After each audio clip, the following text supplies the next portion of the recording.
Students, अब हम discuss करेंगे हॉस्पिटल फार्मासिस्ट का role in manufacturing bulk and sterile.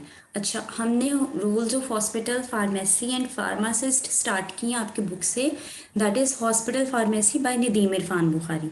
सो अब हम फोर्थ रोल के ऊपर आ चुके हैं, जिसमें है जी कि फार्मासिस्ट का काम है कि उसने बल्क में मैन्युफैक्चरिंग करनी है, स्टेराइल प्रोडक्ट्स की भी मैन्युफैक्चरिंग करनी है। सो इसी तरह से जी आपके बुक के अंदर मेंशन है कि in house preparation. In house का क्या मतलब है जी? In house means within the institution. Institution क्या है इधर जी? आपका हॉस्पिटल है। ओके। अच्छा, इन हाउस प्रेपरेशन में जी फार्मासिस्ट ने क्या करना है?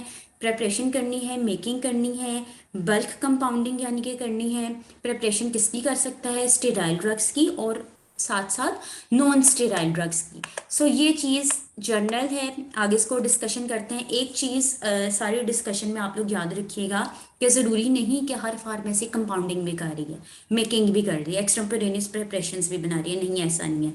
जो तो फार्मासिस्ट ये बल्क कंपाउंडिंग कर रही है, प्रेपरेशंस बना रही है, उसको हम कहेंगे कंपाउंडिंग फार्मेसी। कंपाउंडिंग फार्मेसी कहाँ पे लोकेटेड है? हॉस्पिटल फार्मेसी पढ़े हैं फिलहाल जी हम कह रहे हैं। आपके हॉस्पिटल फार्मेसी में कंपाउंडिंग फार्मेसी वो है जो कि आपके ड्रग्स की प्रेपरेशन करी है, बल्क में प्रेपरेशन करी है या बल्क में नहीं भी करी, तो even then this is the compounding pharmacy. Okay, sterile products की प्रेपरेशन भी कर सकती है आपकी कंपाउंडिंग फार्मेसी, और नॉन स्टेराइल प्रोडक्ट्स की भी। स्टेराइल, नॉन स्टेराइल प्रोडक्ट्स यानी कि ड्रग की दो कैटेगरीज आ गई, इसको भी अभी डिस्कस करते हैं। ओके जी, बल्क मैन्युफैक्चरिंग में जी आपके फार्मेसी का काम क्या है? किन प्रोडक्ट्स की, मेडिसिन की प्रोडक्शन करना, मैन्युफैक्चरिंग करना उन ड्रग्स की जो कि आपके पास कमर्शियली अवेलेबल नहीं है, according to the patient need आपको वो बनानी पड़ी, जैसे कि हम ऑलरेडी स्टार्ट से डिस्कस करते आ रहे हैं। या फिर आपने कि जी कोई आपने रिसर्च वर्क करना है, उस रिसर्च वर्क के पर्पज के लिए जी, फॉर एग्जाम्पल मेरे पास सोराइसिस के पेशेंट है या किसी भी डिजीज के पेशेंट है, तो मैंने एक्सपेरिमेंट में एक पर्टिकुलर डोज सेलेक्ट की है, डोजेज फॉर्म सेलेक्ट की है, तो उसकी मेकिंग भी आप अपनी इस कंपाउंडिंग फार्मेसी के अंदर कर सकते हैं। यानी कि आपने उसे कह दिया, now this is the modified drug, this was the drug for the investigational और द रिसर्च पर्पसेस। जी, अब स्टेराइल मैन्युफैक्चरिंग हम करते किसके लिए हैं? टॉपिकल सॉल्यूशंस के लिए करते हैं। फॉर एग्जांपल जी आई सॉल्यूशंस के लिए कर लिया। आप इंजेक्टेबल्स के लिए करते हैं, क्यों? क्योंकि डायरेक्टली इन्होंने ब्लड स्ट्रीम के अंदर जाना है। कोई स्टेराइल प्रोडक्ट आपको किसी रिसर्च पर्पज के लिए, तब भी आप उसको स्टेराइल मैन्युफैक्चरिंग उसकी कर सकते हैं। इंट्रावेनस एडमिक्सर्स लास्ट हम लोग ने वीडियो में डिस्कस किया, वो भी डेफिनेटली स्टेराइल प्रोडक्ट्स हैं, डायरेक्टली आपके ब्लड के अंदर जा रही हैं। टीपीएन्स, टोटल पेरेंट्रल्स या टोटल पेरेंट्रल न्यूट्रिशन, डेफिनेटली वो भी स्टेराइल मैन्युफैक्चरिंग की कैटेगरी में आता है।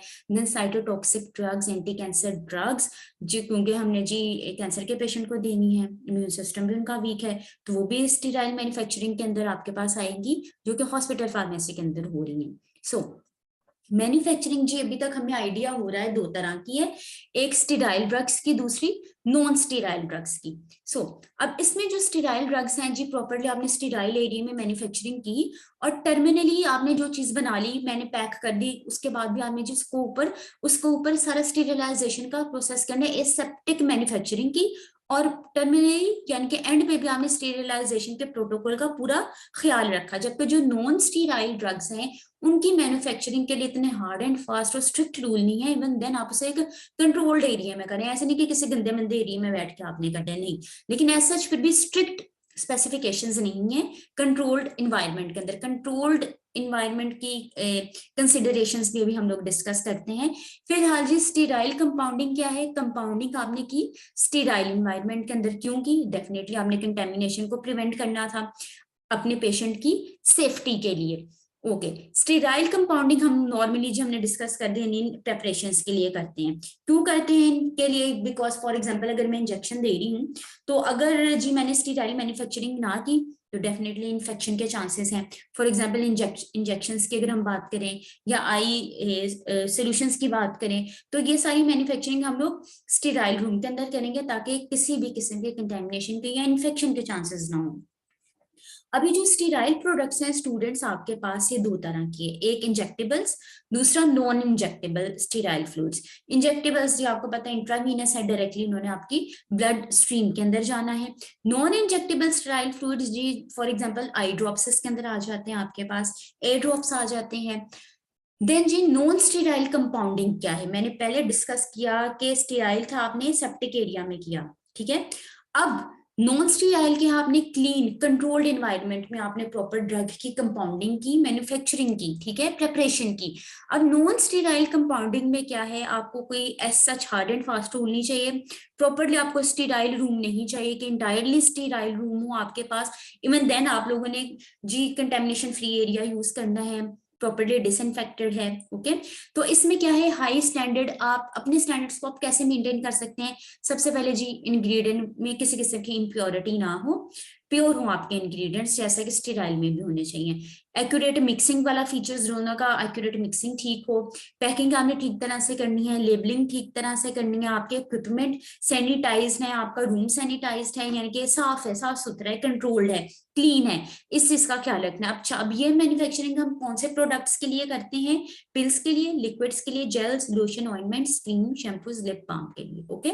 ये जी ये सारी ये जो इनकी पिल्स की जेल्स की डेफिनेशन आप लोग अपनी फार्मास्यूटिक्स के अंदर पढ़ चुके हैं।